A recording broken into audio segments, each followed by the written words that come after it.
Dünyanın tartışmasız en iyi boksörü Muhammed Ali ve kızları arasında geçen bir diyalog. Bir gün kızları eve geldiğinde çok uygunsuz bir vaziyette giyindikleri için Muhammed Ali küçük bir nasihatte bulunuyor onlara. Kızlarından birisi anlatıyor. Eve giriyorlar. Her zamanki gibi babam kapının arkasında bizi korkutmak için saklanmıştı. Uzun uzun kucaklaştık.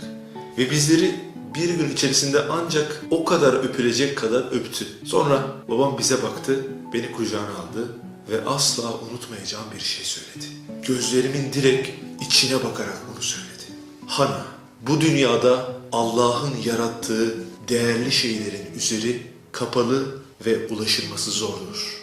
Elmaslar nerededir? Yerin en derinliklerinde, kapalı ve koruma halindedir. İncileri nerede bulabiliriz? Okyanusun en derinliklerinde, güzel bir kabuğun içinde korunmuş bir şekildedir. Altın nerededir? Derinlerde, üzeri kat kat kayalarla kapalı bir şekilde.